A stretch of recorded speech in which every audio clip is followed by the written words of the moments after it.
കർത്താവിൻ്റെ ധന്യവും ശ്രേഷ്ഠവുമായ നാമം എന്നേക്കും വാഴ്ത്തപ്പെടട്ടെ.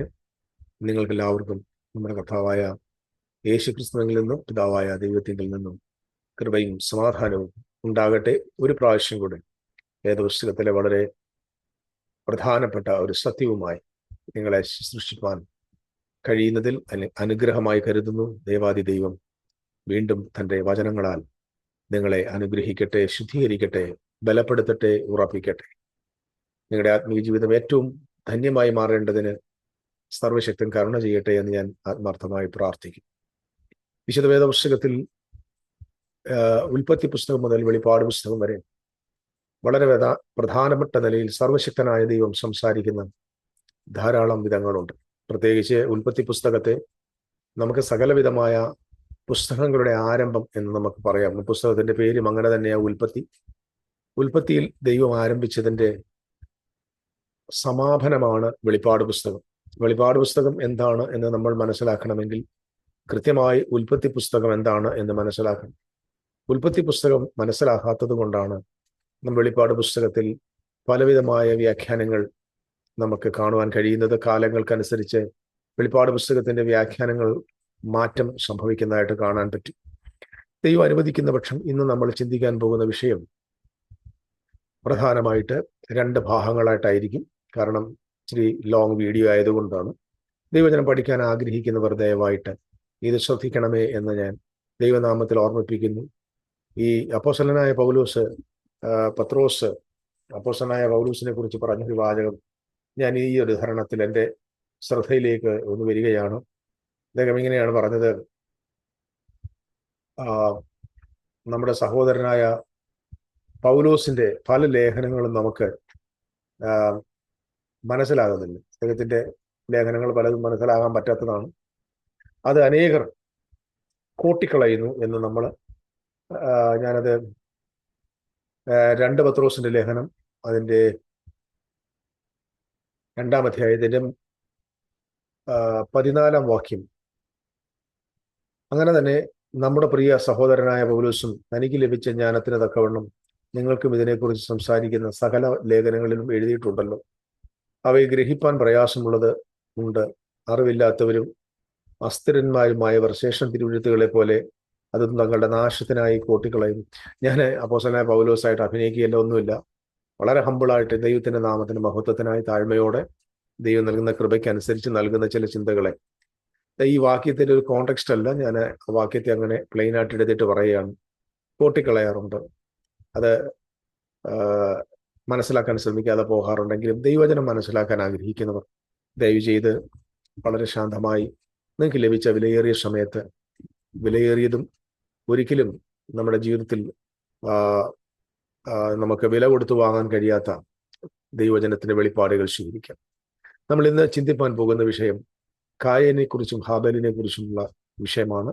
നമുക്ക് വേദപുസ്തകത്തിൽ വളരെ പരിചയമുള്ളൊരു വാക്യം ഞാൻ നിങ്ങളുടെ ശ്രദ്ധയിലേക്ക് പെടുത്തുകയാണ്. അത് ഉൽപ്പത്തി പുസ്തകം 4-ാം അധ്യായത്തിന്റെ 1 മുതലുള്ള വാക്യങ്ങൾ. അനന്തരം മനുഷ്യൻ തന്റെ ഭാര്യയായ ഹവ്വായെ പരിഗ്രഹിച്ചു. അവൾ ഗർഭം ധരിച്ചു കയീനെ പ്രസവിച്ചു. യഹോവയിൽ എനിക്കൊരു പുരുഷപ്രജ ലഭിച്ചു എന്ന് പറഞ്ഞു. അങ്ങനെ അവൾ തന്റെ അനുജനായ ഹാബേലിനെ പ്രസവിച്ചു. ഹാബേൽ ആട്ടിടയനും കയീൻ കൃഷിക്കാരനുമായി തീർന്നു. കുറെ കാലം കഴിഞ്ഞിട്ട് കയീൻ നിലത്തെ അനുഭവത്തിൽ നിന്ന് യഹോവയ്ക്ക് ഒരു വഴിപാട് കൊണ്ടുവന്നു. ഹാബേലും ആട്ടിൻകൂട്ടത്തിൽ കടിഞ്ഞൂലിൽ നിന്ന് തന്നെ അവിടെ മേധസ്സിൽ തന്നെ ഒരു വഴിപാട് കൊണ്ടുവന്നു. യഹോവ ഹാബേലിലും അവന്റെ വഴിപാടിലും പ്രസാദിച്ചു, കയീനിലും അവന്റെ വഴിപാടിലും പ്രസാദിച്ചില്ല. കയീന് ഏറ്റവും കോപമുണ്ടായി, അവന്റെ മുഖം വാടി. എന്നാറെ യഹോവ കയീനോട്, നീ കോപിക്കുന്നത് എന്തിന്? നിന്റെ മുഖം വാടുന്നത് എന്ത്? നീ നന്മ ചെയ്യുന്നുവെങ്കിൽ പ്രസാദമുണ്ടാകുകയില്ലയോ? നീ നന്മ ചെയ്യുന്നില്ലെങ്കിലോ പാപം വാതിക്കൽ കിടക്കുന്നു. അതിന്റെ ആഗ്രഹം നിങ്കലേക്കാകുന്നു, നീയോ അതിനെ കീഴടക്കണം എന്ന് കൽപ്പിച്ചു. ബാക്കി ഭാഗം നമുക്ക് ആവശ്യമുള്ളോ അടുത്ത പോർഷനിൽ വായിക്കാം. ഇവിടെ ദൈവത്തിന്റെ നമുക്കറിയാം, ആദമിനെ ദൈവം സൃഷ്ടിച്ചു. ഉൽപ്പത്തി പുസ്തകം 1-ാം അധ്യായം, 2-ാം അധ്യായം, 3-ാം അധ്യായം ഒക്കെ നമ്മൾ വായിക്കുമ്പോൾ ഈ 3 അധ്യായങ്ങളിൽ നിറച്ച് തുടർന്ന് അങ്ങോട്ടുള്ള പ്രോഗ്രഷന് വേണ്ടിയുള്ള, ദൈവത്തിന്റെ വെളിപ്പാടുകൾക്ക് വേണ്ടിയുള്ള, ദൈവിക ഉടമ്പടിക്ക് വേണ്ടിയുള്ള ഒരു വലിയ ഒരു തുടക്കം നമുക്ക് ഈ 3 അധ്യായങ്ങളിൽ കാണാൻ പറ്റും. ഈ 3 അധ്യായങ്ങൾക്കകത്ത് അനേക രഹസ്യങ്ങൾ ദൈവം ഒളിപ്പിച്ചിട്ടുണ്ട്. ദൈവത്തിന്റെ കൃപയാൽ അത് നമ്മൾ കഴിഞ്ഞ നാളുകളിൽ ധ്യാനിച്ചു വരികയാണ്. നമ്മുടെ യാത്രയിൽ കൂടെ ഉള്ളവർക്കൊക്കെ ആ സമ്പത്ത് ലഭ്യമാകുന്നു എന്നത് ഞാൻ വ്യക്തമായിട്ട് പറയാൻ ആഗ്രഹിക്കുന്നു. You are just receiving it. It is the grace of the Lord Jesus Christ. So നാം ഇവിടെ മനസ്സിലാക്കേണ്ട പ്രധാനപ്പെട്ട വിഷയങ്ങളിൽ ഒന്ന്, ഇവർ രണ്ടുപേരും യാഗം നടത്തുവാനായിട്ട് വന്നു. നമ്മൾ ഇതിലെ ആരംഭ ഭാഗം മാത്രമാണ് ഞാൻ ചിന്തിക്കാൻ പോകുന്നത്. ഇതിന്റെ ന്യൂ കവനന്റ് പോർഷൻ നമ്മൾ എന്താണ് ചിന്തിക്കാൻ പോവുക, ശേഷം ചിന്തിക്കുന്നതായിരിക്കും. ഇവിടെ നമ്മൾ മനസ്സിലാക്കേണ്ടത് കയീൻ ഹാബേൽ രണ്ട് വ്യക്തികൾ. ദൈവം അവൻ ഇവിടെ രണ്ടുപേരും യാഗം അർപ്പിക്കുന്നു. ദൈവം ഇളയവനിൽ പ്രസാദിക്കുന്നു, മൂത്തവനിൽ പ്രസാദിക്കുന്നില്ല എന്ന് കാണാൻ പറ്റും. ഒരുപാട് ചോദ്യങ്ങൾ നമുക്കിവിടെ ഉണ്ട്. ആ ചോദ്യങ്ങൾക്കൊന്നും ആൻസർ കൊടുക്കാൻ ആഗ്രഹിക്കുന്നില്ല. കാരണം ഈ ചോദ്യങ്ങളെല്ലാം തന്നെ നമ്മൾ ദൈവികമായ ഉടമ്പടിയോടുള്ള ബന്ധത്തിൽ മനസ്സിലാക്കുമ്പോൾ മാത്രമേ പല ചോദ്യങ്ങൾക്കും ആൻസർ മനസ്സിലാകത്തുള്ളൂ. പക്ഷെ യഥാർത്ഥത്തിൽ ഉൽപ്പത്തി 1-ാം അധ്യായത്തിന്റെ 1-ാമത്തെ വാക്യത്തിൽ നാം വായിക്കുന്ന, in the beginning God created the heavens and the earth. ദൈവം ആകാശവും ഭൂമിയും സൃഷ്ടിച്ചു. ഇംഗ്ലീഷ് ബൈബിൾ എഴുതിയിരിക്കുന്നത് സ്വർഗങ്ങളും ഭൂമിയും സൃഷ്ടിച്ചു എന്നാണ്. ബഹുഭൂരിപക്ഷം ക്രൈസ്തവ സമൂഹത്തിൽ ആളുകൾ വിശ്വസിക്കുന്നത് അത് പ്രപഞ്ച സൃഷ്ടിയെക്കുറിച്ചുള്ള വാക്യമാണെന്ന്. പക്ഷെ നിർഭാഗ്യവശാൽ അതിന്റെ ക്രമീകരണങ്ങൾ വായിക്കുമ്പോൾ, അതിനകത്തിരിക്കുന്ന ദൈവികമായ ആലോചനകൾ മനസ്സിലാക്കുമ്പോൾ അത് സൃഷ്ടിയുടെ വാക്യങ്ങളല്ല എന്നും ദൈവം എന്തോ തൻ്റെ ഒരു പ്രധാനപ്പെട്ട പർപ്പസ്, ദൈവത്തിന് എന്തോ ചെയ്യാനുണ്ട്, ആ ദൈവം ചെയ്യാനുള്ള പർപ്പസ്, ദൈവം ചെയ്യുവാനുള്ള ദൈവത്തിന്റെ കാര്യപരിപാടി ആരംഭിക്കുന്നതിനെ കുറിച്ചുള്ള വാക്യമാണെന്ന് ആത്മാവ് പ്രാപിച്ച ദൈവമക്കൾക്ക് ദൈവകൃപ മനസ്സിലാക്കാനായിട്ട് ശ്രമിക്കാം, ദൈവകൃപയിൽ മനസ്സിലാക്കാൻ ശ്രമിക്കാം. ഇവിടെ ഞാൻ ഈ പറയാൻ ആഗ്രഹിക്കുന്ന വിഷയം, the beginning God create the heavens and the earth, സ്വർഗങ്ങളെയും ഭൂമിയെയും സൃഷ്ടിച്ചു എന്നാണ്. ഞാൻ അതിനെക്കുറിച്ച് മുമ്പ് പല വീഡിയോയിൽ സംസാരിച്ചിട്ടുള്ളത്. അത് ദൈവം തന്റെ ആരംഭത്തിലെ ഫസ്റ്റ് ടെമ്പിൾ സൃഷ്ടിക്കുന്നതിനെ കുറിച്ചാണ്. 1-ാമത്തെ ടെമ്പിൾ യെരൂശലേം നമുക്കറിയാം. ആ ടെമ്പിളിന്റെ മാതൃക നമ്മൾ സമാഗമന കൂടാരമായ മരുഭൂമിയിൽ കാണുന്നു. എന്നാൽ അതിനു മുമ്പ് തന്നെ ഒരു ഗാർഡൻ ഫെസിലിറ്റി നമുക്ക് ഉൽപ്പത്തി 1-ൽ കാണാനായിട്ട് പറ്റും. ഈ ഉൽപ്പത്തി 1-ൽ കാണുന്ന ഈ garden it was a temple of the lord. That garden is the Eden garden എന്ന് പറയുന്നത് ദൈവത്തിന്റെ ആലയമായിരുന്നു. അവിടെ ദൈവം വസിച്ചിരുന്നു. തന്റെ മക്കളായ ആദമും ഹവ്വയും കുടുംബമായിട്ട്, അല്ലെങ്കിൽ അവരവിടെ താമസിച്ചിരുന്നു. ആദമിന് ദൈവം ഉത്തരവാദിത്വം കൊടുത്തിരുന്നു. അതിൻ്റെയൊക്കെ തെളിവുകൾ നമുക്ക് വായിക്കാൻ പറ്റുന്നത് 1-ാം അധ്യായത്തിൽ മനുഷ്യനെ സൃഷ്ടിക്കുമ്പോൾ ദൈവം പറഞ്ഞു അവന്റെ ചായയിലും സ്വരൂപത്തിലും സൃഷ്ടിച്ചു. അവർക്ക് എന്നിട്ട് പറയുന്നുണ്ട്, നിങ്ങൾ ആ ഭൂമിയിൽ പെറ്റുപെരുകി വാഴുക, ആകാശത്തിലെ പറവയെയും സമുദ്രത്തിലെ സകല മത്സ്യങ്ങളെയും ഭൂമിയിൽ സഞ്ചരിക്കുന്ന സകല ഇഴജാതികളെയും കാട്ടുമൃഗങ്ങളെയും വാഴുവാനായി ദൈവം അവരെ. സോ അവരുടെ പേർപ്പസ് എന്ന് പറയുന്നത് വാഴുക എന്നതായിരുന്നു. That is A kingdom purpose. That is A covenant purpose. The ruling എപ്പോഴും മനസ്സിലാക്കേണ്ടത് കവനന്റ് റൂളാണ്. 1-ാമത്തെ കവനന്റ്. ഇടയ്ക്ക് വെച്ച് ഒരു പ്രധാനപ്പെട്ട കാര്യം പറയാം. ഓൾഡ് കവനന്റ് ആരംഭിച്ചത് സീനായിലല്ല. ഓൾഡ് കവനന്റ് ആരംഭിച്ചത് ഉൽപ്പത്തി 1-ന്റെ ഓൾഡ് കവനന്റ് അവസാനിക്കുന്നത് AD 70-ലാണ്.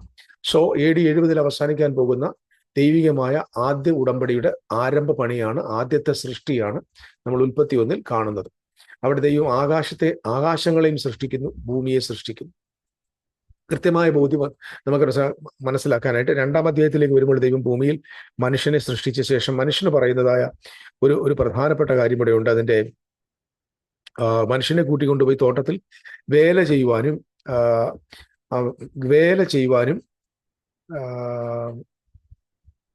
അതിനെ കാപ്പാനും അവിടെയാക്കി. അപ്പം ഏദൻ തോട്ടത്തിൽ ആദമിനെ കൊണ്ടാക്കിയിട്ട് ഭൂമി വാഴാനല്ല പറഞ്ഞത്, മറിച്ച് എന്താണ്, ഈ വാഴ്ച നടക്കുന്നത് ത്രൂ ദ ടെമ്പിളാണ്, through the relationship with the temple of God. ദൈവവുമായുള്ള ബന്ധത്തിലാണ് വാഴ്ച നടക്കുന്നത്. അതായത് നിനക്ക് ആകാശത്തെ പറവയെയും ഭൂമിയിൽ സഞ്ചരിക്കുന്ന സ്ഥലജാതിയെയും സമുദ്രത്തിലെ മത്സ്യത്തെയും കാട്ടുമൃഗങ്ങളെയും വാഴണമെങ്കിൽ നീ ആദ്യം എവിടെയാണ് താമസിക്കേണ്ടത്? ഗാർഡനിൽ താമസിക്കണം. Garden is the temple of God. You are the minister of the temple. നീയാണ് ഇതിനകത്തെ മഹാപുരോഹിതൻ. ആ മഹാപുരോഹിതനാണ് എന്നതിന്റെ തെളിവ് ഞാനതിന്റെ just want to take that verse.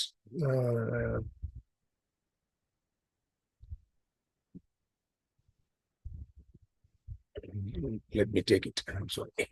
2-ാം അധ്യായത്തിൽ ദൈവം അവനെ കൊണ്ടത്, and the Lord God planted a garden eastward in the Eden and put man whom he has formed. And അടുത്ത് പറയുന്നുണ്ട്, മണ്ണിൽ നിന്ന് അവനെ സൃഷ്ടിച്ചിട്ട് പറയുന്നത് അകോട്ട് വരികയാണ്. And the Lord God took the man and put him into the garden to trust it and keep it. Trust it എന്ന വാക്കിന് കൊടുത്തിരിക്കുന്ന വേർഡ് serve. അതിന് അബാദ് എന്ന് വിളിക്കും. അബാദ് എന്ന വാക്ക് അതിന്റെ റിയൽ അർത്ഥം എന്ന് പറയുന്നത് ദൈവത്തിന്റെ ഈ അബാദ് എന്ന് ഒന്ന് അബാദ് എന്നൊരു വാക്ക് കൊടുത്തിരിക്കുന്നു. രണ്ട് ഷമാർ. ഞാൻ ഈ പറയുന്ന ഹീബ്രു ഒക്കെ അത് കറക്റ്റ് ആണോ എന്ന് ദയവായിട്ട് നിങ്ങൾ എന്നെ വിമർശിക്കരുത്. ഞാൻ ഹീബ്രു സ്കോളർ അല്ല. എനിക്ക് ഇതിനകത്ത് പ്രൊണൗൺസിയേഷൻ എഴുതിയിരിക്കുന്നത് ഞാൻ സോറി ഹീബ്രുവിന്റെ ഇംഗ്ലീഷ് ട്രാൻസ്ലിറ്ററേഷനാണ് വായിക്കുന്നത്. Shamar, Abad and Shamar.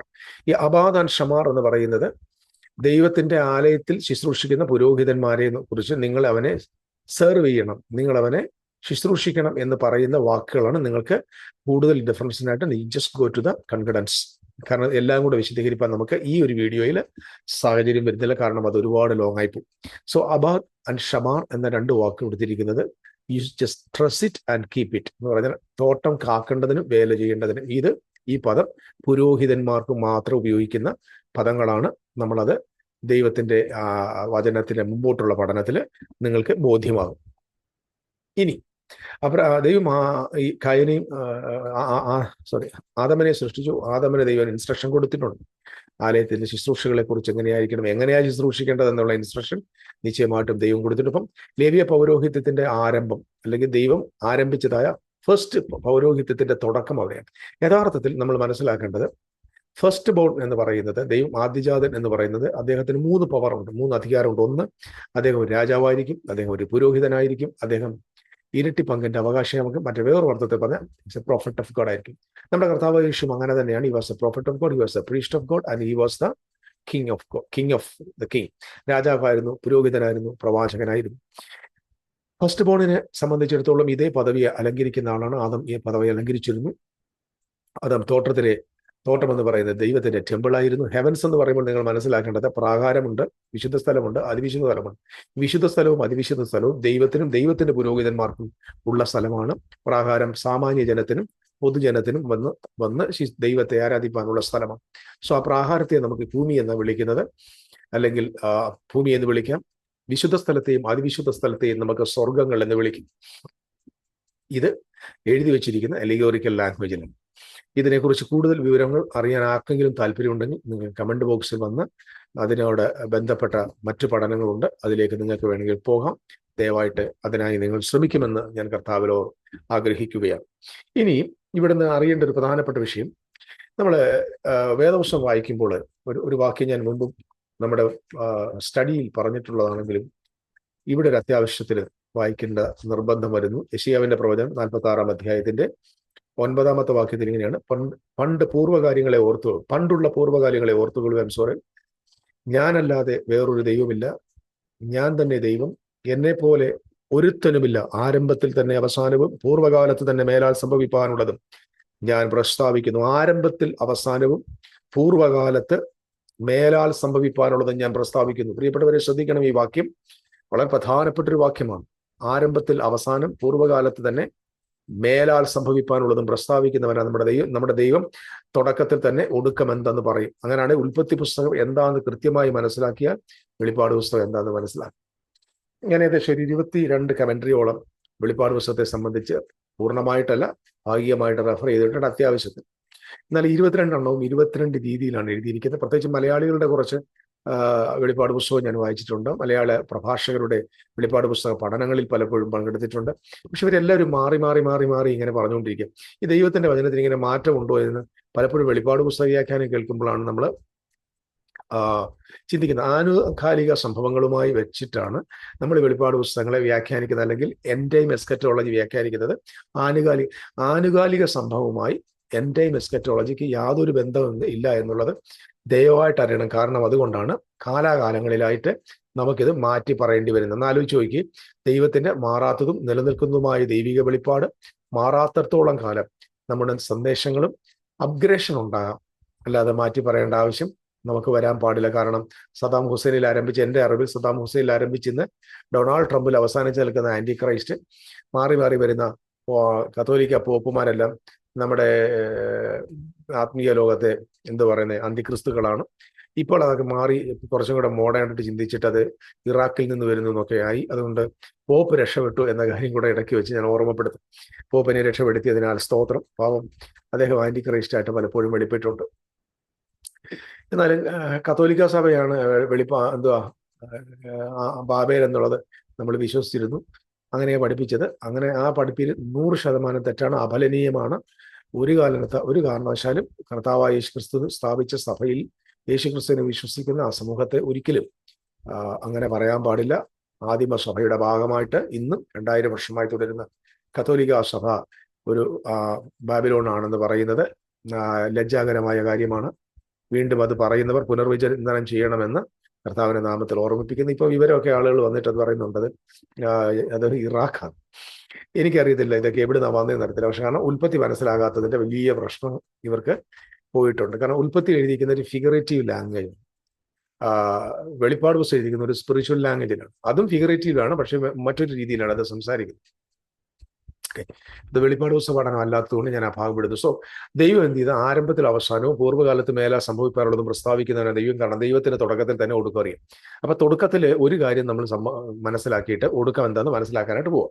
ഇന്ന് നമ്മൾ കൊണ്ടുവരാൻ ആഗ്രഹിക്കുന്ന വിഷയം തുടക്കത്തെ നമ്മൾ വായിച്ച വാക്യമാണ്. ഹാബേൽ ആൻഡ് കയീൻ, ഇവർ രണ്ടുപേരും യാഗം കഴിപ്പാനായിട്ട് കടന്നു. ഹാബേൽ ആട്ടിടയനായിരുന്നു എന്ന് നമ്മൾ മനസ്സിലാക്കുന്നു. കയനോ അദ്ദേഹം ഒരു കൃഷിക്കാരനായിരുന്നു. അദ്ദേഹം കായൻ തന്റെ വിഭവങ്ങളിൽ നിന്ന്, താൻ ജോലി ചെയ്തുണ്ടാക്കിയ വിഭവങ്ങളിൽ നിന്ന് ദൈവത്തിനൊരു യാഗം അർപ്പിക്കാനായിട്ട് കൊണ്ടുവന്നു. ആബേലോ തൻ്റെ ആട്ടിൻകൂട്ടങ്ങളിൽ ഒന്നിൽ നിന്ന് യാഗം അർപ്പിക്കാനായിട്ട് കൊണ്ടുവന്നു. ഇനി പ്രധാനമായിട്ട് ഇവിടെ പറയാൻ ആഗ്രഹിക്കുന്ന ഒരു കാര്യം, അല്പം വിശദീകരണം വേണമെങ്കിൽ പിന്നെ നമുക്ക് വിശദീകരിക്കാവുന്നതാണ്. ദൈവം ഉൽപ്പത്തി പുസ്തകം 1-ാമത്തെ അധ്യായത്തിൽ മനുഷ്യനെ ആക്കിയ ശേഷം അവനോട് പറയുന്നൊരു വാചകമുണ്ട്. ഭൂമിയിലെങ്ങും വിത്തുള്ള സസ്യങ്ങളും വൃക്ഷത്തിന് വിത്തുള്ള ഫലം കായ്ക്കുന്ന വൃക്ഷങ്ങളും ഇതാ ഞാൻ നിങ്ങൾക്ക് തന്നിരിക്കുന്നു, അവ നിങ്ങൾക്ക് ആഹാരമായിരിക്കട്ടെ. ഭൂമിയിലെ സകല മൃഗങ്ങൾക്കും ആകാശത്തിലെ എല്ലാ പറവകൾക്കും ഭൂമിയിൽ ചരിക്കുന്ന എല്ലാ ഭൂചര ജന്തുക്കൾക്കും ആഹാരമായിട്ട് പച്ച സസ്യം ഒക്കെയും ഞാൻ കൊടുത്തിരിക്കുന്നു എന്ന് ദൈവം കൽപ്പിച്ചു. മനുഷ്യൻ എന്താണ് കൊടുത്തിരിക്കുന്നത്? 29-ാം വാക്യം, ഭൂമിയിലെങ്ങും വിത്തുള്ള സസ്യങ്ങളും വൃക്ഷത്തിന്റെ വിത്തുള്ള ഫലം കായ്ക്കുന്ന സകല വൃക്ഷങ്ങളും ഇതാ ഞാൻ നിങ്ങൾക്ക് തന്നിരിക്കുന്നു. അപ്പൊ എന്തോ ആഹാരം? വിത്തുള്ള സസ്യങ്ങളും വിത്തുള്ള ഫലം കായ്ക്കുന്ന സകല വൃക്ഷങ്ങളും. മനുഷ്യർക്ക് കൊടുത്തിരിക്കുന്നത് വിത്ത് ഭക്ഷിക്കാനാണ്. അതിനകത്തൊരു ആത്മീയ രഹസ്യമുണ്ട്. വിത്ത് എന്ന് പറഞ്ഞാൽ എപ്പോഴും മനസ്സിലാക്കണം, ഈ പ്രാവിനെയും കാക്കയും തമ്മിലുള്ള വ്യത്യാസം. പ്രാവ് ശവം തിന്നും, പ്രാവ് വിത്ത് തിന്നും, കാക്ക ശവം തിന്നും. അത് നമ്മൾ ഇവിടെ നോഹയുടെ പെട്ടകത്തിൽ നിന്ന് കാണുന്ന ഒരു രഹസ്യം. അപ്പൊ ഇവിടെ നിങ്ങൾ മനസ്സിലാക്കേണ്ട ഒരു പ്രധാനപ്പെട്ട കാര്യം, ഇവിടെ വിത്ത് ഉള്ള സസ്യങ്ങളും കായ്ക്കുന്ന വൃക്ഷങ്ങളുടെ ഫലങ്ങളും നിങ്ങൾക്ക് തിന്മാൻ തന്നിരിക്കും. അപ്പൊ ആദമിന് ദൈവം തോട്ടത്തിൽ കൊടുത്ത ആഹാരം എന്താണ്? അവർക്ക് നോൺ വെജ് ഭക്ഷിക്കാൻ കൊടുത്തതായിട്ട് നമുക്ക് തുടങ്ങും പറഞ്ഞില്ല. അപ്പൊ അവിടെ കൃത്യമായി ദൈവം പറഞ്ഞു ഇതാണ് നിങ്ങളുടെ ആഹാരം. എന്നാൽ നിങ്ങൾ ശ്രദ്ധിച്ചോണം, ഇവിടെ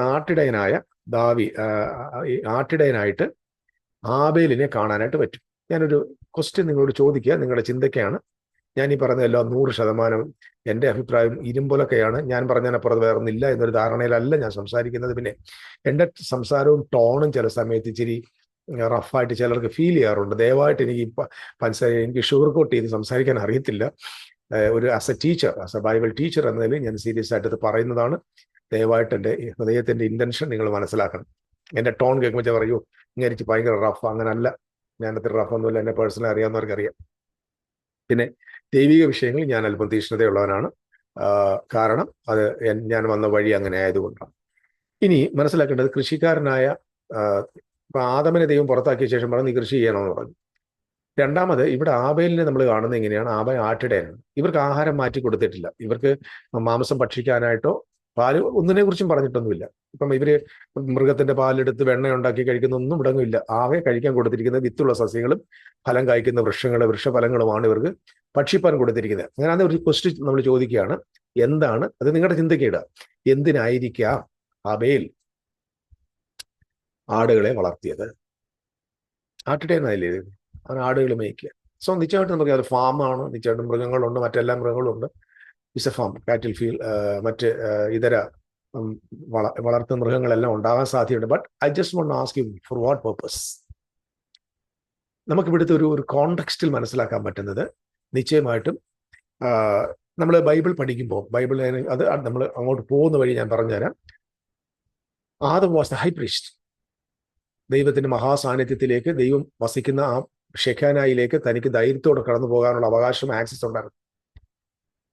ആദിവാസി അവർക്ക് ദൈവം കൊടുത്തിരുന്നത്. ബട്ട് അൺഫോർച്യുനേറ്റ്ലി അവർ നന്മതിന്മകളെ കുറിച്ച് അറിവിന്റെ വിഷയം ഭക്ഷിച്ചതിനാൽ അവർക്ക് ദൈവസന്നിധിയിലേക്ക് പോകാനുള്ള പ്രവേശനം നിഷേധിക്കുകയും ജീവവൃക്ഷത്തിലേക്ക് പോകുന്ന വാതിൽ അടയ്ക്കുകയും ഏദൻ തോട്ടത്തിൽ നിന്ന് അവരെ പുറത്താക്കുകയും ചെയ്തു. അപ്പൊ തോട്ടത്തിന്റെ വാതിലിൽ കാക്കുവാൻ ദൈവത്തിന്റെ ദൂതനെ കാവൽ നിർത്തി. ജനങ്ങൾക്ക് പ്രാഹാരം വരെ പിന്നെ എത്താൻ കഴിയത്തുള്ളൂ. അവർ ദൈവത്തിന്റെ സാന്നിധ്യത്തിൽ നിന്ന് അകറ്റപ്പെടുന്നതായിട്ട് കാണാൻ പറ്റും. ഓക്കെ, അപ്പോൾ ഇവിടെ നമ്മൾ മനസ്സിലാക്കേണ്ടത്, ഇവിടെ മഹാപുരോഹിതനായിരിക്കുന്ന ആദം, അങ്ങനെയെങ്കിൽ ഇവിടെ ഹാബേൽ ആരായിരിക്കും? ഹാബേൽ നിശ്ചയമായിട്ടും ഒരു പ്രവാചകനാണ്. Abel was the prophet of God and Cain was the priest of God. Priest ഉണ്ട്, ഹൈ പ്രീസ്റ്റ് ഉണ്ട്. അപ്പൊ കായൻ പ്രീസ്റ്റും ആബേൽ പുരോഹിതനും അല്ല പ്രവാചകനും. ഈ പ്രവാചകനായ ഇയാൾ നിശ്ചയമായിട്ടും നമുക്കറിയാം ആട് മേയിക്കുന്നവരാണ്. നമുക്ക് വിശുദ്ധ വേദവസ്തം പഠിക്കുമ്പോൾ ദാവീദിനെ നമ്മൾ ആട്ടിടയനായിട്ട് കാണുന്നുണ്ട്. പ്രത്യേകിച്ച് നമ്മളവിടെ വായിക്കുമ്പോൾ മനസ്സിലാകുന്നവൻ ബേത്ലഹേമിലെ ആടുകളെ മേയിക്കുന്നവരാണ്. ഞാൻ എബ്രായിക് റൂട്ടിലെ ചില കാര്യങ്ങൾ മനസ്സിലാക്കാൻ ശ്രമിച്ചപ്പോൾ ബേത്ലഹേമിലെ ഇടയന്മാർ, അവര് നമ്മൾ ബൈബിൾ വായിക്കുന്നുണ്ട്, നമ്മുടെ കർത്താവായ യേശുക്രിസ്തു ജനിക്കുമ്പോൾ ബേത്ലഹേമിലെ ഇടയന്മാർ ആടുകളെ കാത്തുകൊണ്ട് പുറത്ത് പാർത്തിരുന്നു. സോ ബേത്ലഹേമിലെ ഇടയന്മാർക്ക് ഒരു പ്രത്യേകതയുണ്ട്. ബേത്ലഹേമിലെ ഇടയന്മാർ ആടുകൾ വളർത്തുന്നത് ദേവാലയത്തിന്റെ പേർപ്പസിന് വേണ്ടിയാണ്, ആലയത്തിന്റെ പർപ്പസിന് വേണ്ടി. ആലയത്തിന്റെ പർപ്പസ് എന്ന് പറഞ്ഞാൽ അവിടെ ഹോമയാഗം, എല്ലാ ദിവസവും യാഗങ്ങളുണ്ട്.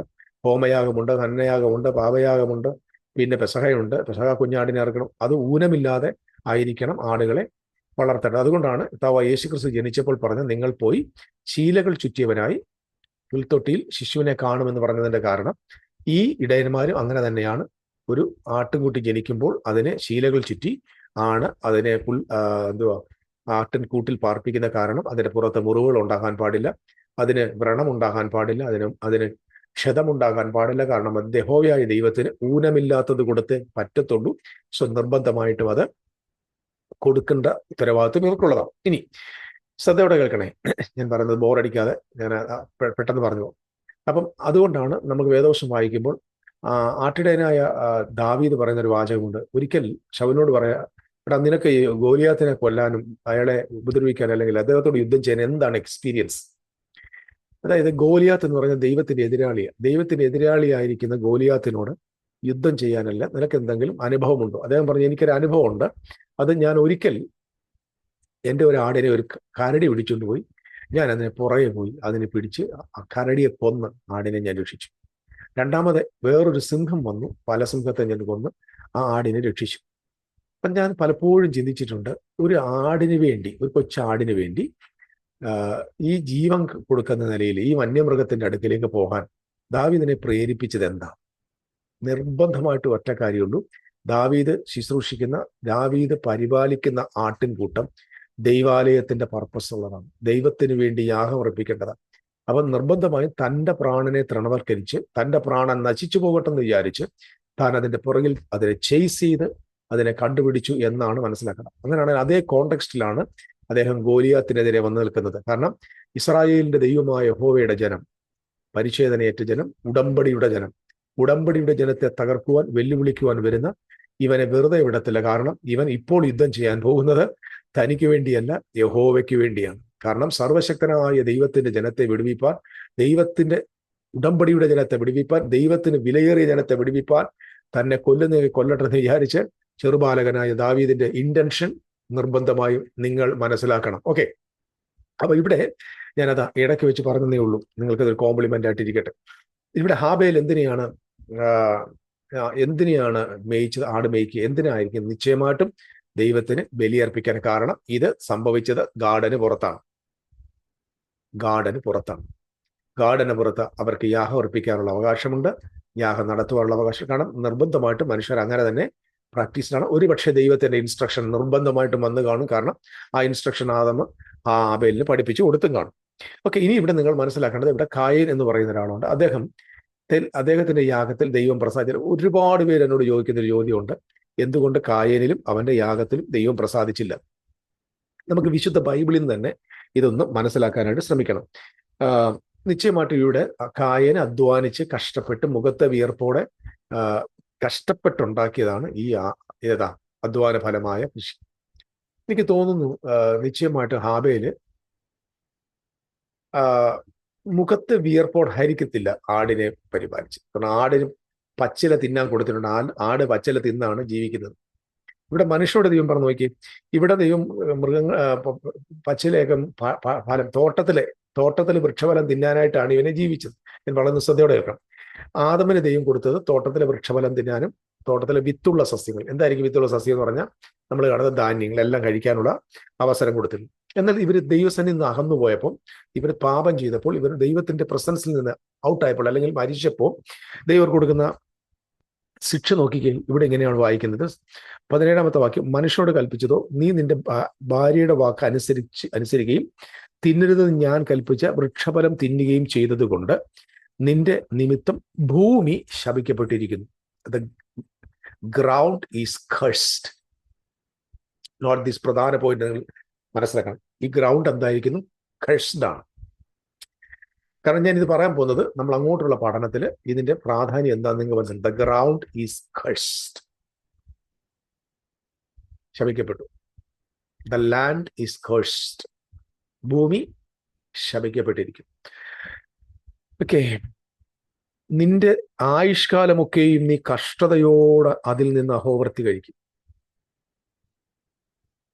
അഹോവർത്തി എങ്ങനെ കഴിക്കാൻ? കഷ്ടതയോടെ കഴിക്കും ആയുഷ്കാലം മുഴുവൻ. കൊടുത്ത ശിക്ഷ എന്നത് ആഹാരത്തിന് വേണ്ടി നീ ബുദ്ധിമുട്ടേണ്ടി വരുമെന്നുള്ളതാണ് അവിടെ കൊടുത്ത ശിക്ഷാവിധി.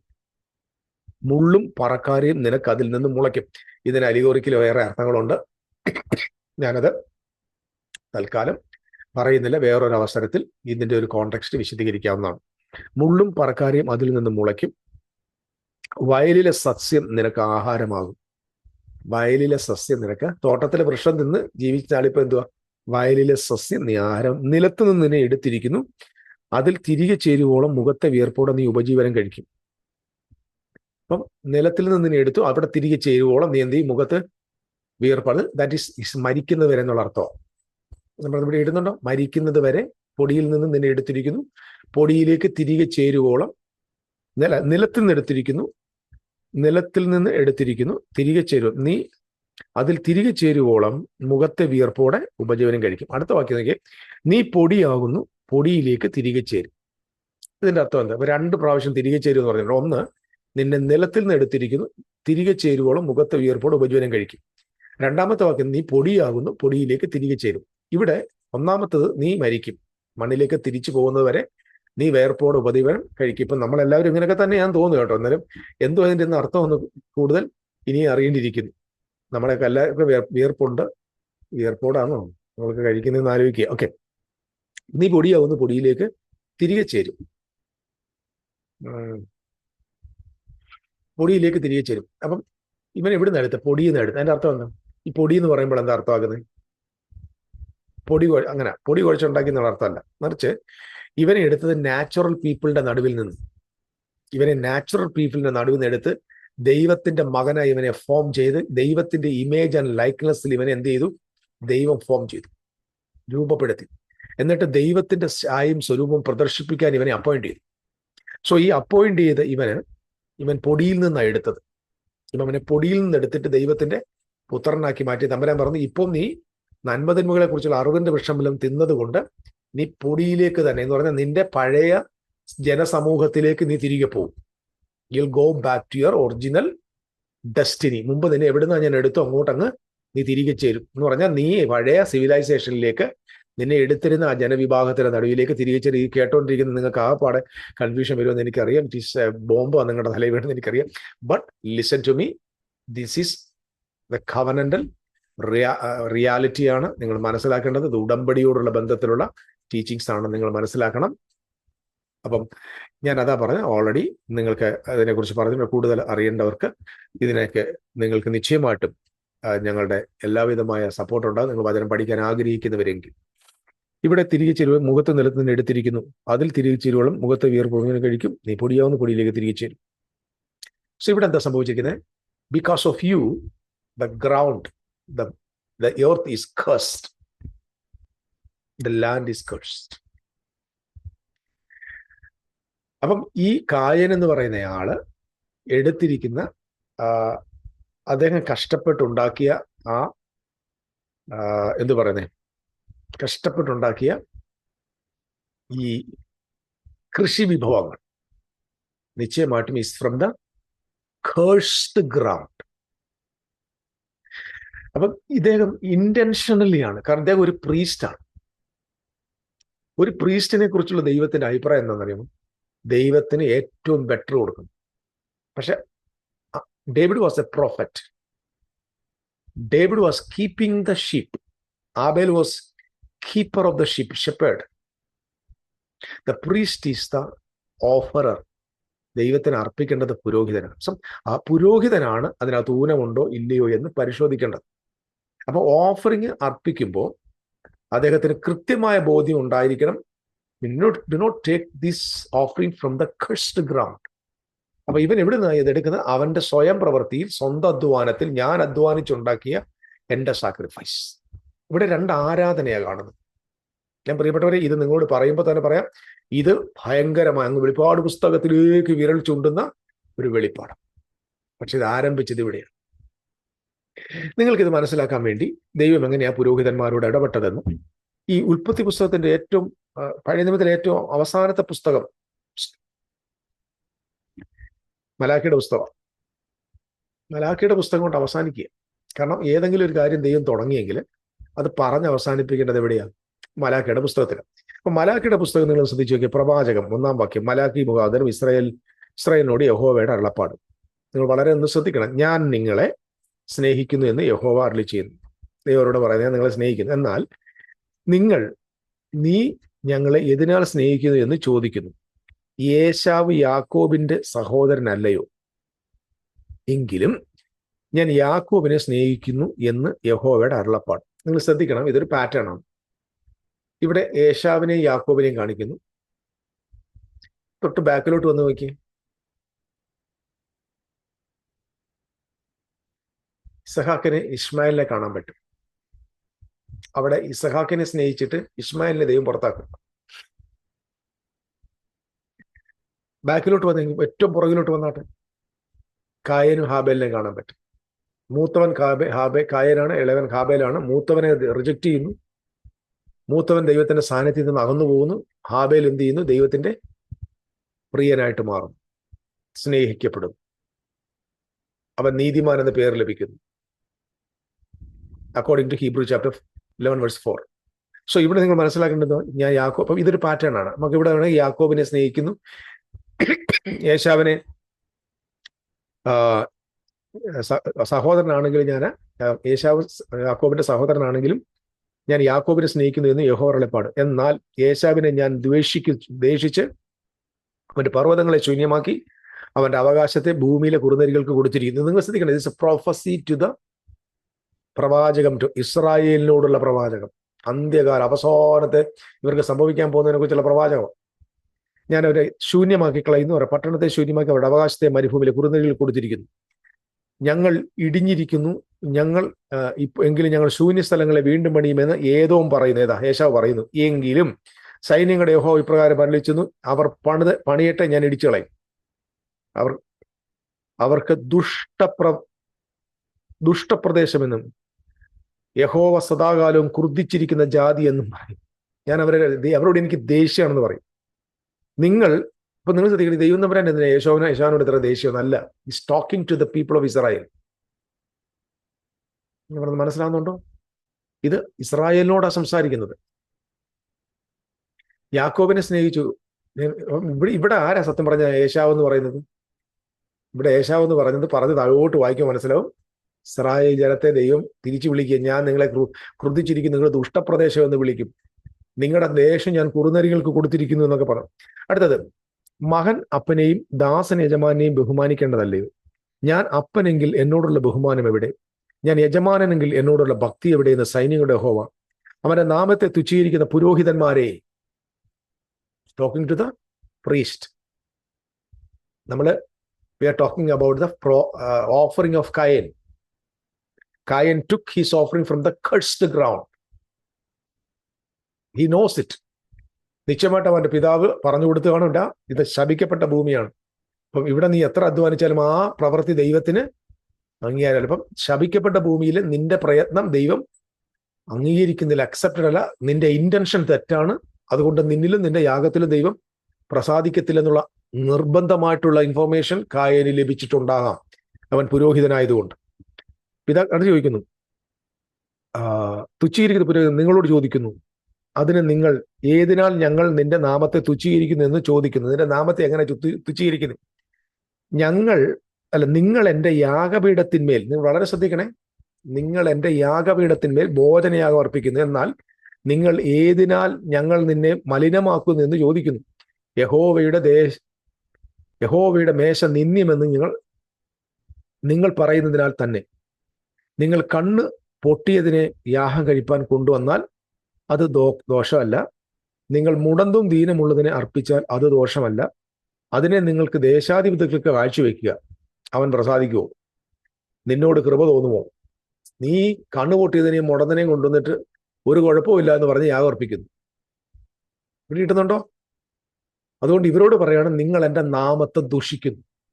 താഴോട്ട് വായിക്കുമ്പോൾ നിങ്ങൾ ഇത് കൊണ്ടുപോയി ന്യായാധിപതിക്ക് കൊടുത്താൽ അത് അദ്ദേഹത്തിന് പ്രസാദമാകുമോ എന്ന് ചോദിക്കുന്നു. ഓക്കെ, ആകയാൽ ദൈവം നമ്മുടെ കർണമടിപ്പൻ തൊക്കണം അവനെ പ്രസാദിപ്പിച്ചുകൊള്ളുവിൻ. നിങ്ങൾ ഇതൊക്കെയും ചെയ്തിരിക്കുന്നു, അതിന് നിങ്ങളോട് കൃപ തോന്നുമോ എന്ന് സൈന്യങ്ങളുടെ യഹോവ അരുളി ചെയ്യുന്നു. നിങ്ങൾ എൻ്റെ യാഗപീഠത്തിന്മേൽ വെറുതെ തീ കത്തിക്കാതിരിക്കേണ്ടതിന് നിങ്ങളിൽ ആരെങ്കിലും വാതിൽ അടച്ചു കളഞ്ഞാൽ കൊള്ളായിരുന്നു. പറഞ്ഞാൽ നിങ്ങൾ ഈ ബലി നടത്താതിരുന്നെങ്കിൽ കൊള്ളായിരുന്നു, ആരെങ്കിലും ആ വാതിൽ അടച്ചു കളഞ്ഞിരുന്നെങ്കിൽ കൊള്ളായിരുന്നു എന്ന് ദൈവം ആഗ്രഹിക്കും. എനിക്ക് നിങ്ങളിൽ പ്രസാദമില്ല എന്ന് സൈന്യങ്ങളുടെ യഹോവ അരുളി ചെയ്യുന്നു. നിങ്ങളുടെ കയ്യിൽ നിന്ന് ഞാൻ വഴിപാട് കൈക്കൊള്ളുകയില്ല. സൂര്യന്റെ ഉദയം മുതൽ അസ്തമനം വരെ എൻ്റെ നാമം ജാതികളുടെ ഇടയിൽ വലുതാകുന്നു. എല്ലായിടവും എൻ്റെ നാമത്തിന് ധൂപവും നിർമ്മലമായ വഴിപാട് അർപ്പിച്ചു വരുന്നു. എൻ്റെ നാമം ജാതികളുടെ ഇടയിൽ വലുതാകുന്നുവല്ലോ എന്ന് സൈനികരുടെ യഹോവ അരുളി ചെയ്യുന്നു. നിങ്ങളോ യഹോവയുടെ ദേശം മലിനമാക്കിയിരിക്കുന്നു. ഞാൻ ഇത്ര ദീർഘമായിട്ട് വായിക്കാം. സോ ഇവിടെ നിങ്ങൾ മനസ്സിലാക്കേണ്ട, ദൈവം പറയുന്നത് നിങ്ങൾ എന്ത് ചെയ്യുക? അടുത്തതിന് 14 വാക്യോട് വായിച്ചാൽ ഞങ്ങൾ നിർത്തുക. എന്നാൽ എൻ്റെ ആട്ടിൻകൂട്ടത്തിൽ ഒരു ആൺ ഉണ്ടായിരിക്കെ കർത്താവിന് നേർന്നിട്ട് ഊനമുള്ളൊരു തള്ളയെ, സോറി കേട്ടോ, എൻ്റെ ഈ പ്രകാശത്തിന് കുറവ് കണ്ണിന് ഇതിന്റെ പവർ കുറഞ്ഞു പോയി. തള്ളയെ യാഗം കഴിക്കുന്ന വഞ്ചകൻ ശപിക്കപ്പെട്ടവൻ. ഞാൻ മഹാരാജാവല്ലോ, എൻ്റെ നാമം ജാതികളുടെ ഇടയിൽ ഭയങ്കരമായിരിക്കുന്നു എന്ന് സൈനികരുടെ വർണ്ണിച്ചു. സോ നിങ്ങൾക്ക് നല്ലൊരു ആണാട്ടിൻകുട്ടി ഊനമില്ലാത്ത ഉണ്ടായിരിക്കാൻ നിങ്ങൾ എന്ത് ചെയ്യുക? ഊനമുള്ളൊരു തള്ള. അപ്പം ദൈവത്തിന് യാഗം അർപ്പിക്കുന്നതിനകത്ത് വളരെ അവലക്ഷണമായി പെരുമാറുന്ന, അബോമിനേഷനായി പെരുമാറുന്ന പുരോഹിത വർഗത്തെ നമുക്ക് മലാക്കായിൽ കാണാം. ശ്രദ്ധിക്കണേ, ഇതിന്റെ തുടക്കം എവിടെയാണ്? ദൈവത്തിന് പ്രസാദമല്ലാത്ത യാഗം അർപ്പിക്കുന്ന കായിനാണ്.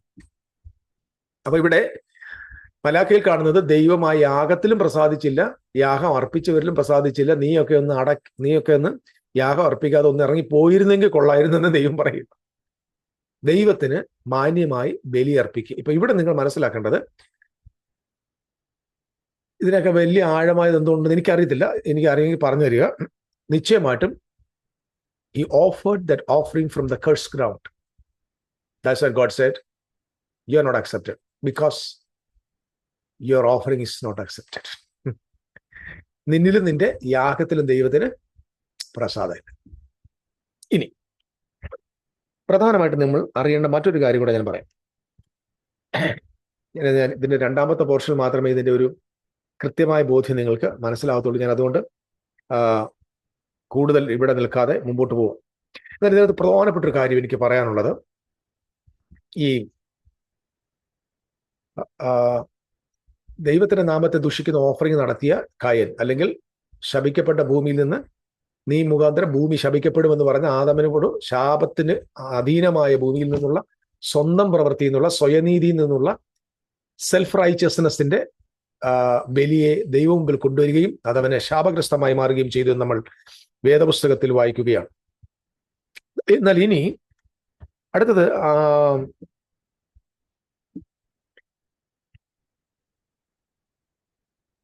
മറ്റൊരു കാര്യമാണ് നമ്മൾ ഇനി മനസ്സിലാക്കേണ്ടത്. ഇവിടെ ഈ കായൻ എന്ന് പറയുന്ന ആള് ഒരു ലീനിയേജ് ആണ്. കായൻ എപ്പോഴും ഒരു ലീനിയേജ് ആണ്. കായൻ എന്ന് പറയുന്നത് അറിവിന്റെ വൃക്ഷഫലത്തിന്റെ ലീനിയേജ് ആണ്. അറിവിന്റെ വൃക്ഷഫലം. അറിവിന്റെ വൃക്ഷഫലം വളർന്ന് വളർന്ന് വളർന്ന് ഒരു വലിയ പട്ടണമായി മാറി. ആ പട്ടണത്തിന്റെ പേരാണ് മർമ്മ മഹദിയാം ബാബിലോൺ, വെളിപ്പാട് പുസ്തകം. അതാണ് മർമ്മ മഹദിയാം ബാബിലോൺ. ജീവവൃക്ഷത്തിന്റെ ലീനിയേജ് ഉൽപ്പത്തിയിൽ നിന്ന് ആരംഭിച്ച് അത് വളർന്ന് മറ്റൊരു പട്ടണമായി മാറി. അത് പുത്തനറുശലേം. സോ പുത്തനറുശലേം എന്ന് പറയുന്നത് ഈ ലീനിയേജിന്റെ അവസാനമാണ്. Glory to God. മർമ്മ മഹദിയാം ബാബിലോൺ 18-ാം അധ്യായത്തിന്റെ 2-ാം വാക്യത്തിൽ ഭൂതങ്ങളുടെ വാസസ്ഥലമായി മാറി. പുത്തനറുശലേം ദൈവത്തിന്റെ വാസസ്ഥലമായി മാറി. മറ്റൊരു വാക്കിൽ പറഞ്ഞാൽ, കായനിൽ ആരംഭിച്ച ഈ ചിന്ത, ഈ ദൈവത്തിന് വിരുദ്ധമായ ആരാധന, ദൈവത്തെ വിരോധിക്കുന്ന ആരാധന, ദൈവനാമത്തെ ദുഷിക്കുന്ന ആ സാക്രിഫൈസ്, ആ പൗരോഹിത്യം മർമ്മം മഹദിയാം ബാബിലോൺ എന്ന വേശ്യമാരുടെ മാതാവെന്ന, സോദോം ഗോമോറ എന്ന, മിസ്രീം എന്ന വേദപുസ്തകം വിളിക്കുന്ന യെരൂശലേമായി മാറി. എന്നാൽ ആബേലിൽ ആരംഭിച്ച, വിശ്വാസത്തോടെ ആരംഭിച്ച ഈ ബലിയുടെ ഒടുവിൽ അത് പുതനെറുശലേമായി മാറി. അത് പുതുനിയമമായി മാറി, പുതുവാന ഭൂമിയായി മാറി. Glory to God. സോ ഇത് നിങ്ങളുടെ മനസ്സിൽ ഒന്ന് വച്ചിരിക്കുക. ഇനി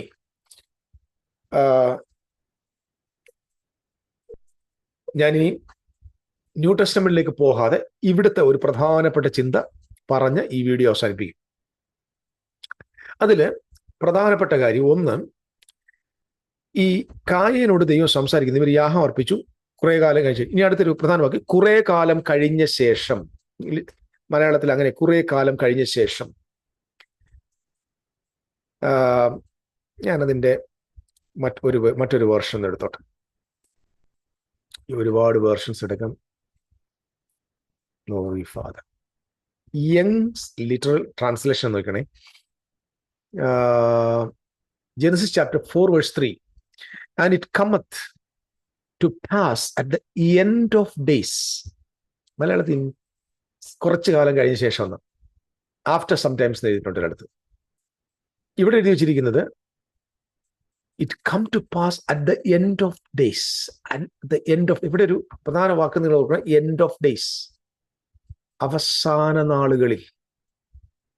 അപ്പൊ ഇവിടെ ഒരു സൂചന വേദപുസ്തകത്തിൽ കൊടുക്കുകയാണ്. It's about like end times, end of the days, അന്ത്യനാളുകളിൽ, അവസാനത്തെ സമയങ്ങളിൽ, അവസാന ദിവസങ്ങളിൽ, end of the days. At the end of the days, നമുക്ക് ഈ at the end of the days നമ്മൾ സാധാരണ കോമൺ ആയിട്ട് ഉപയോഗിക്കണം.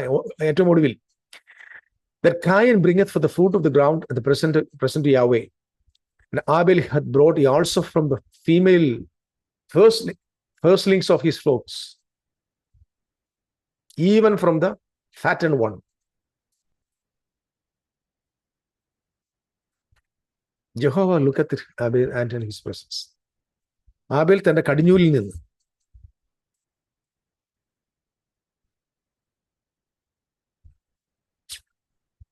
ആട്ടിൻകൂട്ടത്തിലെ കടിഞ്ഞൂലുകളിൽ നിന്ന്, അവയുടെ മേധസ്സിൽ തന്നെ വഴിപാട് കൊണ്ടുവന്നു.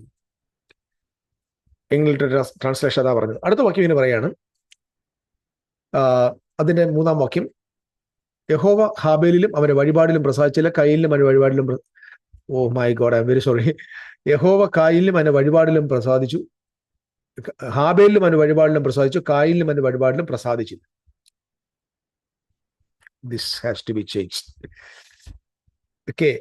കായിന് ഏറ്റവും കോപമുണ്ടായി അവന്റെ മുഖം വാടി. കായിന് ഏറ്റവും കോപമുണ്ടായി അവന്റെ മുഖം വാടി. ഇനിയുള്ള ക്വസ്റ്റ്യൻ ആണ് ഞാൻ ആൻസർ പറയാൻ പോകുന്നത്. വളരെ പ്രധാനപ്പെട്ട കാര്യം. ഇതിന് മറുപടിയായിട്ട് ദൈവം പറയുന്നുണ്ട്, എന്നറിയ യഹോവ കായിനോട്, നീ കോപിക്കുന്നത് എന്തിന്? എന്തിനാ കോപിക്കുന്നത്? നിന്റെ മുഖം വാടുന്നത് എന്ത്? നീ നന്മ ചെയ്യുന്നു എങ്കിൽ പ്രസാദം ഉണ്ടാകില്ലയോ? നീ നന്മ ചെയ്യുന്നില്ലെങ്കിലോ പാപം വാതിക്കൽ കിടക്കുന്നു, അതിന്റെ ആഗ്രഹം നിങ്കലേക്കാകുന്നു, നീയോ അതിനെ കീഴടക്കണം എന്ന് കൽപ്പിച്ചു. ഇവിടം കൊണ്ട് ഞാൻ എക്സ്പ്ലനേഷൻ ഈ വാക്യം കൊണ്ട് നിർത്തും. അപ്പൊ ഇവിടെ ഒരുപാട് തെറ്റിദ്ധരിക്കപ്പെട്ട ഒരു വാക്യമാണ്. ഞാൻ അതിന്റെ യങ് ലിറ്ററേച്ചർ ട്രാൻസ്ലേഷനിൽ ഈ വാക്യം പറയും. ഈസ് ദർ നോട്ട് ഇഫ് തൈ, ഇതിന്റെ 7ാം വാക്യമാണ്, if thou does well acceptance. നീ നല്ലത് ചെയ്തിരുന്നെങ്കിൽ അക്സെപ്റ്റൻസ് കിട്ടത്തില്ല. നമ്മൾ പലപ്പോഴും ഞാനും പ്രസംഗിച്ചിട്ടുണ്ട്. അയാൾ യാഗത്തിൽ പ്രസാദിക്കാത്ത ഉടനെ ദൈവം അവനെ എന്തോ ഒരു കരുണയില്ലാത്ത നിലയിൽ ഇടപെട്ടു എന്ന നിലയിൽ നമ്മൾ സംസാരിക്കാറുണ്ട്. എന്നാ നോക്കണേ ഇവിടെ, കാരണം ഇത് ഞാൻ ഒന്നുകൂടെ ഇടയ്ക്ക് വെച്ച് പറയാം. കായൻ ആൻഡ് ഹാബേൽ എന്ന് പറയുന്നത് ദിസ് ഈസ് എൻ എസ്കറ്റോളജി. ഇത് അന്ത്യകാലത്തിന്റെ ശാസ്ത്രം. അതുകൊണ്ടാണ് കായൻ ഒടുവിൽ യാഗം അർപ്പിക്കാൻ വന്നു.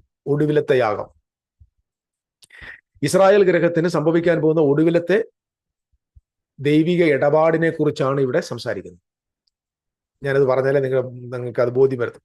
അപ്പം ഇസ്രായേലിന് AD 70 സംഭവിക്കാൻ പോകുന്ന, അന്ത്യകാലത്ത് സംഭവിക്കാൻ പോകുന്ന നമ്മുടെ പാസ്റ്റ്, നമ്മുടെ ഭൂതകാലത്ത്, അത് AD 70 ഇസ്രായേലിന് സംഭവിക്കാൻ പോകുന്ന, ഓൾഡ് ഗവനന്റ് ജനതയ്ക്ക് സംഭവിക്കാൻ പോകുന്ന, പഴയ നിയമ ജനതയ്ക്ക് സംഭവിക്കാൻ പോകുന്ന ഒരു സംഭവത്തിന്റെ ഒരു ചെറിയ രൂപമാണ് ഇവിടെ നമ്മൾ ഈ വാക്യങ്ങളിൽ മനസ്സിലാക്കുന്നത്. അതുകൊണ്ടാണ് Cain at the end of the days, അവിടെ ലേറ്റർ ഡേയ്സ് എഴുതിയിട്ടുണ്ട്. നമ്മൾ അതിന്റെ ഹീബ്രു വായിക്കുമ്പോഴും അത് തന്നെയാണ് കൊടുക്കുന്നത്. ലാസ്റ്റ് ഡേയ്സ്, അവസാന ദിവസങ്ങളിൽ. It is connected with the last days of the old covenant people. ഇസ്രായേലിന്റെ ഓൾഡ് ഗവനന്റ് അവസാന ദിവസങ്ങളിൽ മലാഖിയുടെ പ്രവചനം വന്നപ്പോൾ എന്താ? കായനെ പോലെയാണ് അവർ യാഗം അർപ്പിക്കുന്നത്. കായനെ പോലെയാണ് അവർ ദൈവത്തിന് പ്രസാദമില്ലാത്തത് ചെയ്യുന്നത്. കായനെ പോലെയാണ് അവർ ദുഷ്ടഹൃദയത്തോടെ ദൈവത്തെ അപമാനിക്കുന്നത്. ദൈവം അവരോട് പറയുന്നത്, നിങ്ങൾ എന്താ കാണിക്കുന്നത്? പൗരോഹിത്യം ശക്തമായ നിലയിൽ കറപ്റ്റഡ് ആയിപ്പോയി. ദൈവത്തിന്റെ പ്രവാചകന്മാരെ കൊല്ലുന്ന നിലയിലേക്ക് വന്നു. ഹാബേലിനെ കൊല്ലുന്ന നിലയിലേക്ക് വന്നു. ശ്രദ്ധിക്കൂ, ഇനിയും ഞാൻ അവിടേക്ക് പിന്നെ വരുന്നുണ്ട്. ഇവിടെ പറയുകയാണ്, നിനക്ക് അക്സെപ്റ്റൻസ് ലഭിക്കത്തില്ല. If thou doest not well at the opening a sin offering is couching. It's very very important. നിന്റെ മുഖം വാടുന്നത്, നീ കോപിക്കുന്നത് എന്ത്? മലയാളത്തിൽ എഴുതിയിരിക്കുന്നത്, നീ നന്മ ചെയ്യുന്നു എങ്കിൽ പ്രസാദമുണ്ടാകുകയല്ലയോ. നന്മ ചെയ്യുന്നു എങ്കിൽ പ്രസാദമുണ്ടാകുകയല്ലയോ. അപ്പം ഒരു ചോദ്യമുണ്ട്, ആബേൽ നന്മ ചെയ്തിട്ടാണോ പ്രസാദം ഉണ്ടായത്? അപ്പൊ ഇവിടുത്തെ നന്മ എന്താണ്? ഇവിടുത്തെ നല്ലത് എന്താണ്? നന്മ എന്ന് വേണേൽ പറയാം. What is well thing, accepted things എന്താണ് ഇവിടുത്തെ? ആബേൽ കടിഞ്ഞൂലിൽ നിന്ന്, ഒരു മേധസ്സിൽ നിന്ന് തന്നെ ഒരെണ്ണത്തെ ദൈവത്തിനോട് കൊടുത്തു. By faith.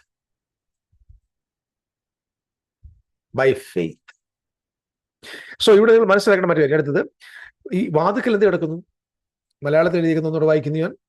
പ്രസാദിൽ നീ നന്മ ചെയ്യുന്നുവെങ്കിലോ,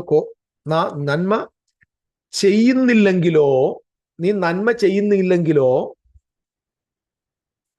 if thou do not well at the opening a sin offering. എടാ, നിനക്ക് നന്മ ചെയ്യാൻ പറ്റുന്നില്ലെങ്കിൽ, നീ നല്ലത് ചെയ്താൽ പ്രസാദം കിട്ടും. നീ നന്മ ചെയ്യാൻ നിനക്ക് പറ്റുന്നില്ലെങ്കിൽ, glory to God, I love these words. നന്മ ചെയ്യാൻ പറ്റുന്നില്ല. If at the opening a sin offering is couching, and unto thee it desires, thou rulest over it. മലയാളത്തിൽ ഇങ്ങനെ വേണേ വായിക്കാം, ഇതിനർത്ഥം കൊടുക്കാം. പാപയാഗം വാതുക്കൽ കിടക്കുന്നു. പാപയാഗം വാതുക്കൽ, പാപം വാതുക്കൽ കിടക്കുന്നു എന്നല്ല, പാപയാഗം വാതുക്കൽ കിടക്കുന്നു. അതിന്റെ ആഗ്രഹം നിന്നോടാണ്. നീ അതിനെ കൈവശപ്പെടുത്തണം. നീ അതിനെ റൂൾ ഓവർ ചെയ്യണം. നീ അതിനെ സ്വീകരിക്കണം. നീ അതിനെ സീസ് ചെയ്യണം, അക്സെപ്റ്റ് ചെയ്യണം. And this is the message to the people of Israel. എവിടെ തുടങ്ങുക ഇത്? കവനന്റ് പീപ്പിളോട് സംസാരിക്കും. നീ എന്തിനാ ദേഷ്യപ്പെടുന്നത്? എന്തിനാ തല കുനിച്ചിരിക്കുന്നത്? നിന്റെ തല ഉയർത്ത്, തല അങ്ങോട്ട് ഉയർത്ത്. എന്റെ അർത്ഥം എന്താ? Lift up your head and see the sin offering at the door. അപ്പൊ ഇവിടെ ഏത് ഡോർ? ഇവിടെ വീടുണ്ടോ? ഇവിടെ ഏതാ ഡോർ? ആലോചിച്ച് നോക്ക്. എന്തിന്റെ വാതിൽ? കായന് വാതിലുണ്ടോ? അപ്പൊ ഇവിടെ ഡോർ എന്താന്ന് മനസ്സിലാക്കണം. ജസ്റ്റ് നമ്മൾ ആ ബാക്കിലോട്ടൊന്ന് പോയാൽ മതി. ദൈവം മനുഷ്യനെ പുറത്താക്കിയ ശേഷം തോട്ടത്തെ അവനെ ഇറക്കി വിടുന്നുണ്ട്. അതിന്റെ 24-ാമത്തെ ഇങ്ങനെ അവൻ മനുഷ്യനെ ഇറക്കിക്കളഞ്ഞു. ജീവന്റെ വൃക്ഷത്തെങ്കിലേക്കുള്ള വഴി കാപ്പാൻ അവൻ ഏദൻ തോട്ടത്തിന് കിഴക്ക് കെറൂബുകളെ തിരിഞ്ഞുകൊണ്ടിരിക്കുന്ന വാളിന്റെ ജ്വാലയമായി നിർത്തി. നിശ്ചയമായിട്ട് ഞാൻ വിചാരിക്കുന്നു ഈ ടെമ്പിൾ ഓഫ് ഗോഡിന്റെ outer court, the door of the temple, the door of that garden, these people are outside the garden now. എന്നിട്ട് പറയാണ്, ആ ഡോറിൽ എന്ത് കിടക്കുന്നു? നിനക്ക് വേണ്ടി ഒരു പാപയാഗം. ഇവിടെ നമ്മൾ ആദ്യം മനസ്സിലാകട്ടെ, ഇവിടെ കൊടുത്തിരുന്ന പാപം എന്ന മലയാളത്തിൽ കൊടുത്തിരുന്ന അതിനെ ഹറ്റാറ്റ് എന്ന വാക്കാണ്. ഹറ്റാച്ച് എന്നൊക്കെ വേറെ പ്രൊനൗൺസ് കാറ്റ് എന്നൊക്കെ പറയുന്നത്. ഹറ്റാറ്റ് Hebrew word. The meaning of the word hatat means എന്ന വാക്ക് ഏകദേശം 155 പ്രാവശ്യം പാപത്തിനും 135 പ്രാവശ്യം പാപയാഗങ്ങൾക്ക് ഉപയോഗിച്ചിട്ടുണ്ട്. അതിന് ഗ്രാമർ കുറെ ഉണ്ട്, ഞാൻ അതിലേക്ക് പോകുന്നില്ല. അത് ഓരോന്നും അതിൻ്റെതായ കോണ്ടെക്സ്റ്റ് വെച്ചിട്ടാണ് ഇതിന് പാപമാണോ പാപയാഗമാണോ എന്ന് പറയുന്നുണ്ട്. പല കോംപ്ലിക്കേഷൻസും അതിനകത്ത് ആരോപിക്കപ്പെടുന്നുണ്ട്. പക്ഷെ യഥാർത്ഥത്തിൽ അനേക കമന്ററികളിൽ അനേക ദൈവദാസന്മാരിലൂടെ മനസ്സിലാക്കിയത് ഇതൊരു പാപയാഗമാണ്. കാരണം ഇവിടെ നമ്മൾ ഉപയോഗിക്കേണ്ട പ്രധാനപ്പെട്ട കാര്യം എന്ന് പറയുന്നത് കൗച്ചിങ് എന്ന വാക്കാ. കൗച്ചിങ്. ഈ കൗച്ചിങ് എന്ന വേർഡ് മനസ്സിലാക്കേണ്ടത് ഈ സങ്കീർത്തനം 23-ാം അധ്യായത്തിലെ 2-ാമത്തെ വാക്യത്തിൽ യഹോവ എന്റെ ഇടയനാകുന്നു, എനിക്ക് മുട്ടുണ്ടാകില്ല. പച്ചയായ പുൽപ്പുറങ്ങൾ അവൻ എന്നെ കിടത്തുന്നു. പച്ചയായ പുൽപ്പുറങ്ങളിൽ അവൻ എന്നെ കിടത്തുന്നു. ഞാൻ ഇടയൻ ആടിനെ എവിടെ കിടന്നു? പച്ച പുൽപ്പുറങ്ങളിൽ കിടത്തുന്നു. എന്തിനാ? റെസ്റ്റ് എടുക്കാൻ കിടത്തുന്നു. അപ്പൊ ഇവിടെ കായനോട് പറയുകയാണ്, കായനെ, പാപത്തിന്റെ യാഗം, sin offering is couching in the door of the temple of God, outside the temple of God. Glory. നമ്മുടെ കർത്താവായ യേശു ക്രിസ്തു ഇതിനെ കുറിച്ചുള്ള ഒരു വെളിപ്പാടായത്. He is couching outside that door. അതിന്റെ ആഗ്രഹം നിന്നോടാണ്. നീ അതിനെന്ത് ചെയ്യണം? കീഴടക്കണം. കൗച്ചിങ് എന്നതിന് കൊടുത്തിരിക്കുന്ന ഹീബ്രു വേർഡ് റവാറ്റ്സ്. റവാറ്റ്സ് മീൻസ് റെസ്റ്റ്, ലേ ഡൗൺ. ഉറക്കി അവിടെ റെസ്റ്റ് എടുപ്പിക്കുന്നു. You have to take over it. So നമ്മൾ ഇതിന്റെ റിയൽ മീനിങ് വേണമെങ്കിൽ ഇങ്ങനെ ലിറ്ററലി അതിന്റെ ആ വേർഡിനെ ഇങ്ങനെ വേണമെങ്കിൽ ഇംഗ്ലീഷിൽ വായിക്കാൻ പറ്റും. If you do not do right things, you will be accepted. If you do the right things, you will be accepted. ഇന്ന് മൊത്തത്തിനും വാക്കുകൾക്ക് എന്തിങ്ങനെ അക്ഷരത്തെറ്റ് വരിക. സോറി കേട്ടോ. If you do not do right things, you will be accepted. But if you do not do the right things, നിനക്ക് നല്ലത് ചെയ്യാൻ പറ്റുന്നില്ലെങ്കിൽ, oh my God, there is a sin offering available for you to use to cover that transgression. ഇത് ഒരു literally കൊടുത്ത ഒരു Hebrew scholar കൊടുത്ത ഒരു ട്രാൻസ്ലേഷൻ. I live it. വിശ്വസിക്കാൻ പറ്റും. പാപം നിനക്ക് നന്മ ചെയ്യാൻ പറ്റുന്നില്ലെങ്കിൽ ഒരു കാര്യം ചെയ്യണം. നന്മ ചെയ്യാൻ പറ്റാത്തവർക്ക് വേണ്ടി പാപത്തിന്റെ ബലി ഈ ഡോറിന് വെളിയിലുണ്ട്. നമ്മുടെ കർത്താവായ യേശു ക്രിസ്തുവിനെ കുറിച്ച് എബ്രായ ലേഖനം 13-ാം അധ്യായത്തിൽ നമുക്കറിയാം വാക്യം. അവൻ നമുക്ക് വേണ്ടി പാളയത്തിന് പുറത്ത് കഷ്ടം അനുഭവിച്ചു. യെരൂശലേം ദേവാലയത്തിന്റെ ഓപ്പോസിറ്റുള്ള കിഴക്ക് വശത്തുള്ള, ഞാൻ ആ പദം പറയുന്നതിനകത്ത് തെറ്റിദ്ധരിക്കരുത്, ഒലിവ് മലയിൽ ഒരു ഭാഗത്ത് മിശിഹാ തമ്പുരാൻ ക്രൂശിക്കപ്പെടുകയാണ്. നമ്മൾ ഇന്ന് യെരൂശലേമിൽ പോകുമ്പോൾ കാണുന്ന ഒരു സ്ഥലമുണ്ട്, ഗോൽഗോഥ എന്ന് പറയുന്ന സ്ഥലം. That is not the exact place where Jesus crucified. That is a human made, traditionally made up. Jesus Christ was exactly crucified before the temple of God, the eastern part of the temple on the Mount Olive. കാരണം ആ ബലി നടക്കേണ്ടത്, ദൈവത്തിന്റെ ബലി നടക്കേണ്ടത് ആലയത്തിന്റെ മുൻപിൽ, അല്ലാതെ ആലയത്തിന്റെ തെക്കുവശത്തല്ല. മനസ്സിലാവുന്നോ ഞാൻ പറഞ്ഞു വരുന്നത്? ഹല്ലേലൂയ. So Jesus Christ was offered outside the door. പാളയത്തിന് പുറത്തവൻ കഷ്ടം അനുഭവിച്ചു. സോ ഞാൻ ഇവിടെ പറഞ്ഞു വരുന്ന കാര്യം എന്ന് പറയുന്നത്, ദ ഡോർ ഒരിക്കലും it's not talking about the door of the house or door of the tent. It is a door of the temple of God. The door of the temple of God. The sin offering is couched outside the door. Cain, do not be deceived. Do not be angry. നിനക്ക് നന്മ ചെയ്യാൻ പറ്റുന്നില്ലെങ്കിൽ, നിനക്ക് ശരിയാകാൻ പറ്റുന്നില്ലെങ്കിൽ, നിന്റെ സ്വഭാവം നന്നാക്കാൻ പറ്റുന്നില്ലെങ്കിൽ, there is a sacrifice. That is Jesus Christ. You can be justified by the blood of Jesus Christ. You can be cleansed by the blood of Jesus Christ. അതുകൊണ്ടാണ് യേശു കർത്താവ് പറയുന്നൊരു വാചകമുണ്ട്. അവന് പറയും, ഞാൻ വന്ന് ഇസ്രായേലിലെ പുരോഹിതന്മാരെ വെള്ളി ഊതി കഴിക്കും പോലെ ശുദ്ധീകരിക്കും. അങ്ങോട്ട് ക്ലെൻസ് ദം.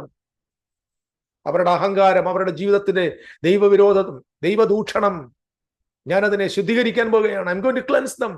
നിങ്ങൾക്ക് നന്മ ചെയ്യാൻ പറ്റുന്നില്ല, you don't try. I will do it. I will do it for you. That is a sacrifice of Jesus Christ. Listen to me. 34 അധ്യായത്തിൽ യേശു കർത്താവ് പറയുകയാണ്, യേശു ക്രിസ്തുവിനെ കുറിച്ച് പറയുകയാണ്. കായനോട് പറയാം, കായനെ. And who is this Cain in the Old New Testament? The Old Testament Israel. Apostate Israel. ദൈവദോഷികളായ, വിരോധികളായ, കൊലപാതകന്മാരായ, ദൈവത്തിന് വിരോധമായി സംസാരിച്ച, ക്രിസ്തുവേശുവിനെ കൊന്നുകളഞ്ഞ, ഒടുക്കത്തെ ആബേലായ, നീതിമാനായ യേശു ക്രിസ്തുവിനെ കൊന്ന കായേൻ ആ യഹൂദ ഗ്രഹമാണ്. അവരോട് പറയുക, നിങ്ങൾ ശ്രദ്ധിച്ചു നോക്കിയ, even though Jesus Christ is died, apostles and prophets പ്രസംഗിക്കുകയാണ്, sacrifice outside. You must go and accept it and it will solve your transgressions. നിങ്ങളുടെ ട്രാൻസ്ഗ്രഷൻസിന് അത് നീക്കം വരുത്താം. റിപ്പൻഡൻസ്. സോ ഞാൻ പറഞ്ഞു വരുന്നതിന്റെ സാരം ഇത്രയോട്. Cain and Abel is the picture of the New Testament eschatology. കായനിലും ഹാബേലിലുമാണ് ആദ്യമായി ഈ എസ്കറ്റോളജി കിടക്കുന്നത്. അതായത് അന്ത്യകാല ശാസ്ത്രം നിശ്ചയമായും കായനിലും ഹാബേലിലും കിടക്കും. മറക്കല്ലേ. നമ്മൾ ഇതിന്റെ അടുത്ത ഭാഗത്തേക്ക് പോകുമ്പോൾ ഒരുപാട് കാര്യങ്ങൾ നിങ്ങൾക്ക് ക്ലിയർ ആകും. സർവശക്തൻ നിങ്ങളെല്ലാവരെയും അതിലൊരുക്കട്ടെ എന്ന് ഞാൻ പ്രാർത്ഥിക്കുന്ന ഒരു വാക്ക് നമുക്ക് ഞങ്ങളുടെ സ്വർഗീയ പിതാവേ, ഞങ്ങളുടെ തിരുവെഴുത്തുകളാൽ ഞങ്ങളെ അനുഗ്രഹിച്ചതിനായി സ്തോത്രം. ഞങ്ങളുടെ തിരുനാമം ഞങ്ങളുടെ ജീവിതത്തിൽ മഹത്വപ്പെടണം. ഈ വചനം കേൾക്കുന്ന എല്ലാ പ്രിയപ്പെട്ടവരുടെയും ഹൃദയം ദൈവത്തിന്റെ ആത്മാവിനാൽ സ്പർശിക്കപ്പെടുവാൻ ഇടവരുത്തണം. വചനത്തിന്റെ ആഴങ്ങളും സത്യങ്ങളും ഗ്രഹിപ്പാനുള്ള കൃപ അവർക്ക് കൊടുക്കണം. പ്രാർത്ഥന കേട്ടതേക്കും കൃപയ്ക്കുമായി സ്തോത്രം. മിശിഹായുടെ നാമത്തിൽ തന്നെ പിതാവേ. ആമേൻ. ആമേൻ. Thank you. God bless U.